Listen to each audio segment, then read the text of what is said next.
Selamat sore dan salam sejahtera bagi kita semua. Perkenalkan, nama saya Frida, saya dari Prodi Pendidikan Ekonomi. Di video ini saya akan membahas tentang makalah yang berjudul Pengenalan Manajemen Produksi. Apa sih itu manajemen produksi? Manajemen berasal dari kata manage yang artinya mengatur. Ada juga menurut pengertian Parker Follett, manajer adalah seni melaksanakan pekerjaan melalui orang lain. Menurut Peter Drucker, manajer lebih menekankan bagaimana seseorang direktur memiliki sifat kepemimpinan yang bisa mendesain perorganisasian dalam mengambil keputusan atau mencapai tujuan. Secara umum, produksi juga diartikan sebagai suatu kegiatan atau proses yang mentransformasikan masukan, bisa dibilang input, menjadi keluaran, yaitu output. Sedangkan produksi dalam istilah ekonomi mengacu pada segala kegiatan dalam menciptakan dan menambah kegunaan suatu barang atau jasa.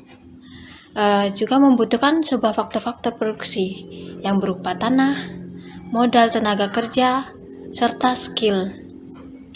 Berdasarkan pengertian di atas, dapat disimpulkan manajemen produksi adalah sebuah penataan dari proses pengubahan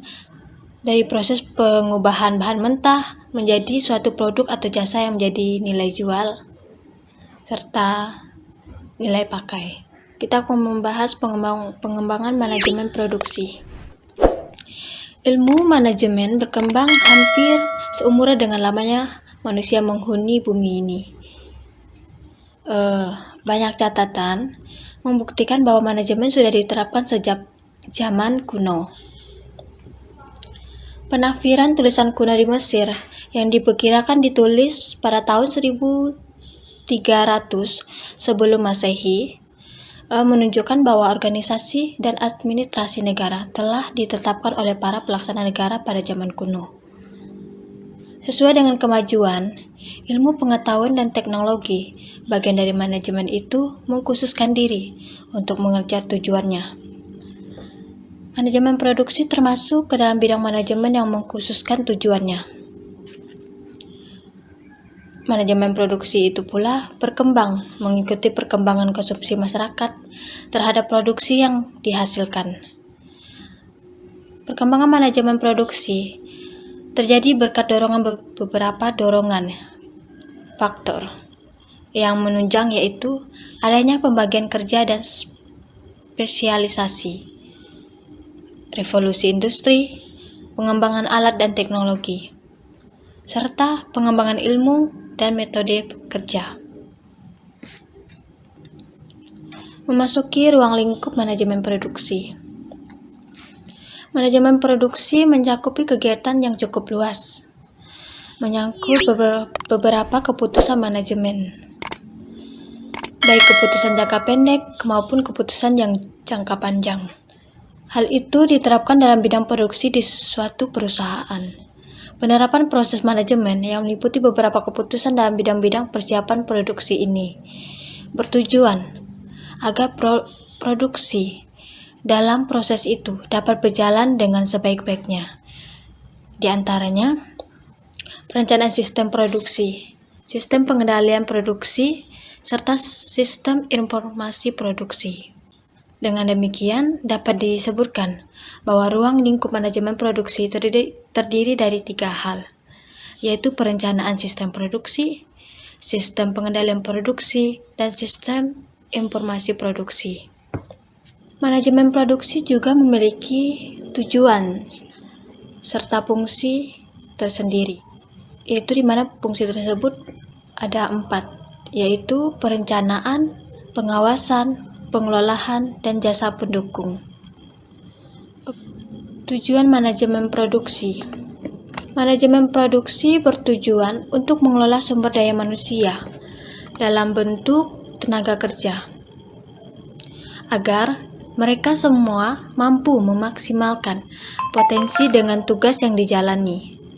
Manajemen produksi bertujuan untuk mengatur tenaga kerja dalam penempatan mereka sesuai dengan keahlian atau skill mereka masing-masing di dalam proses produksi tersebut. Manajemen produksi juga bertujuan dalam pengolahan alat-alat produksi yang mencakupi pembelian, perawatan, dan juga pembaruan. Tujuan ini dilakukan agar proses produksi tidak terhambat oleh kerusakan-kerusakan dialami oleh produksi dan memastikan mutu serta kualitas produk atau jasa.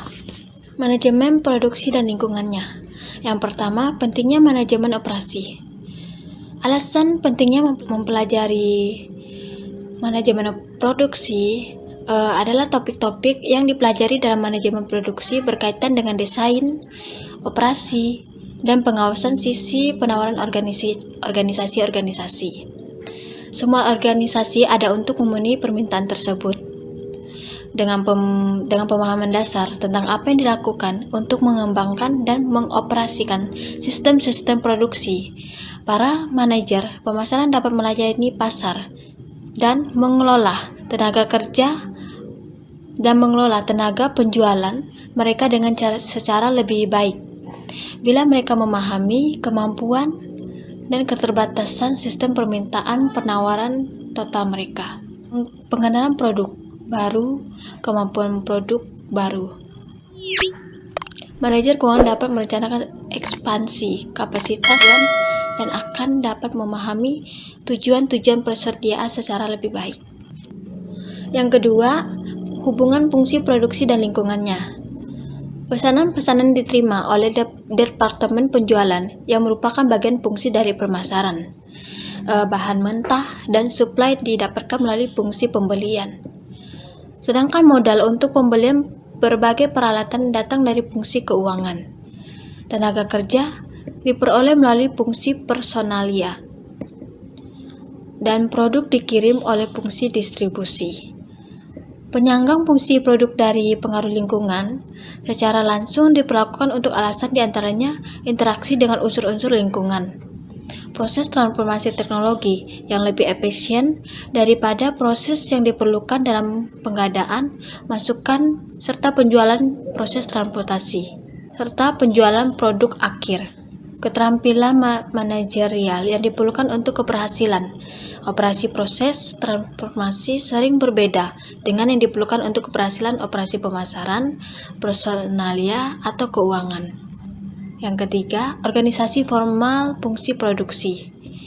Perorganisasian fungsi produksi merupakan proses penyusunan struktur organisasi departemen produksi yang sesuai dengan tujuan organisasi, sumber daya yang dimilikinya, dan lingkungan yang melingkupinya. Selanjutnya, pembuatan keputusan dalam manajemen produksi. Pembuatan keputusan merupakan elemen penting manajemen, operasi, dan produksi. Pembuatan keputusan dapat dipandang dari berbagai perspektif yang berbeda. Pembuatan keputusan merupakan keseluruhan proses pencapaian suatu keputusan dari identifikasi awal, melalui pengembangan dan penilaian alternatif sampai pemilihnya. Proses pembuatan keputusan diawali dengan perumusan masalah yang dilakukan dengan menguji hubungan sebab akibat, mencari penyimpangan-penyimpangan, dan yang paling penting adalah berkonsultasi dengan pihak lain. Selanjutnya, pengembangan alternatif. Dengan mengumpulkan dan analisa data yang relevan, dari data tersebut ditentukan alternatif dikembangkan sebelum diambil suatu keputusan.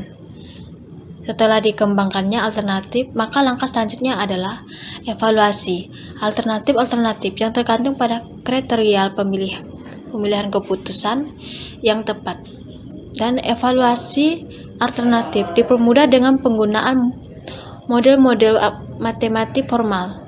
Ini memungkinkan pembuatan keputusan untuk mengkuantifikasikan kriteria dan batasan-batasan, serta mengevaluasi berbagai alternatif berdasarkan kerangka model. Dalam situasi dan kondisi yang semakin berkembang, maka banyak perusahaan yang membuat keputusan untuk mengembangkan bisnis di dunia internasional. Ada beberapa alasan yang mendasari perubahan menjadi global. Di antaranya yaitu yang pertama, efisiensi biaya, yang kedua, perbaikan manajemen rantai pasokan, yang ketiga, pemberian produk yang lebih baik, serta yang terakhir, menarik pasar baru. Selanjutnya, strategi manufaktur dan manajemen produksi. Secara umum, manajemen bisnis global atau internasional meliputi dua hal, yaitu kegiatan produksi dan manajemen bahan baku. Kegiatan tersebut dilaksanakan dengan tujuan untuk menekankan biaya penciptaan nilai, dan untuk melayani kebutuhan konsumen dengan baik. Produksi dapat diartikan sebagai kegiatan mengubah suatu barang mentah menjadi barang setengah jadi atau barang jadi sehingga dapat menambah nilai guna beserta nilai jual barang. Adapun kesimpulan dari materi yang telah dijelaskan, yaitu dapat disimpulkan tanpa adanya perencanaan yang matang, pengaturan yang bagus, serta pengawasan akan mengakibatkan jeleknya hasil produksi tersebut. Di samping hasil produksi yang harusnya bagus kualitasnya, juga harus dipikirkan pula agar jangan sampai terjadi hasil produksi yang bagus, tetapi ongkos yang diperlukan untuk keperluan itu terlalu besar. Biaya produksi yang terlalu tinggi akan berakibat harga pokok produksinya menjadi besar, dan hal ini akan mengakibatkan tingginya harga jual produk, sehingga akan tidak terjangkau oleh konsumen. Inilah yang merupakan tugas dari bagian produksi. Tugas-tugas tersebut akan dapat dilaksanakan dengan baik apabila dengan mengacu pada pedoman kerja tertentu. Baiklah, hanya inilah penjelasan dari saya. Kurang dan lebihnya saya mohon